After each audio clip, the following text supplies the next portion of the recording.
28 years later has finally released after what does kind of feel like 28 years since the last film. But is it really a worthy installment in this franchise?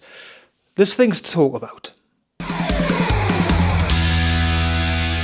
The first movie, 28 Days, was recorded on like a camcorder and it has really aged the film.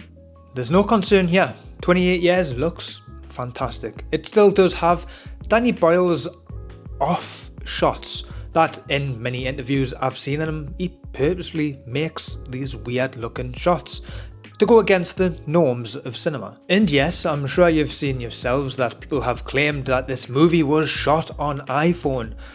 Yes, that is probably the case for some snippets of the movie, but this whole nonsensical shot on iPhone is a discussion for another video. I think though, what makes these films so scary is the fact that this could legitimately happen in some way.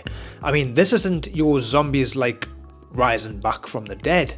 This is infected people who go absolutely crazy due to this rage virus. And well, let's be real, I mean, some people normally these days are pretty crazy.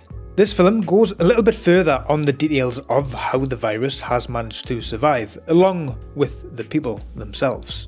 We follow one such group of survivors who inhabit a small island connected to the mainland by a single, heavily defended causeway. Spike has turned 12 and he is ready to make his first venture on the mainland with his father to kill the infected.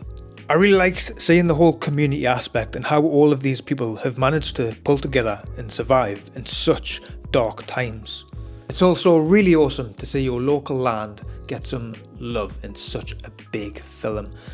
Filmed up here in my way of Newcastle upon Tyne, on Lindisfarne, shot on Holy Island. The only thing with that though is because the Newcastle Jodie accent, as it is called, is quite broad, and I just hope it doesn't put a lot of people off and people can actually understand what's saying.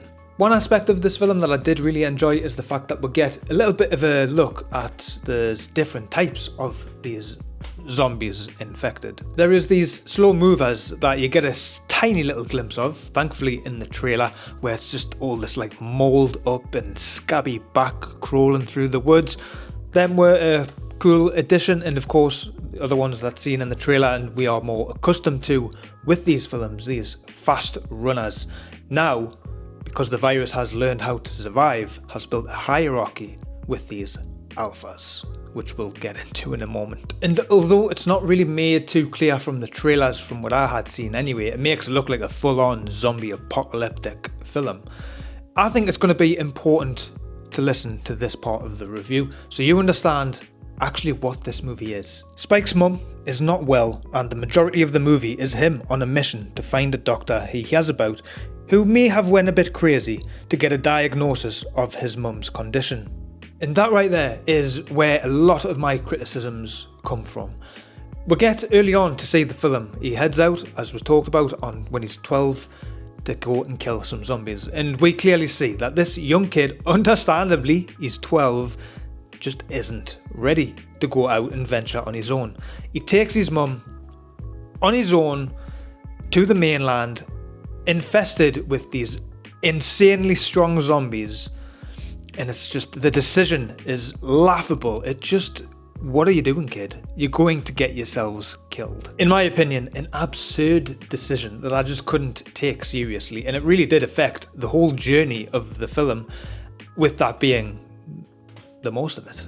Ralph Fiennes, who plays the Doctor, was amazing in the role. I couldn't really tell if what he was doing was kind or just pretty messed up. It's probably somewhere in the middle. It's also not as violent as I was hoping. Yeah, there's some gnarly kills, but it's kind of the same thing that happens multiple times. And just nothing really shocking happens after that. Except, I'm sure you may have already heard, but there is a lot of penises in this film. I'll talk about one in particular from one of these alphas, and it's kind of like a hypnotist.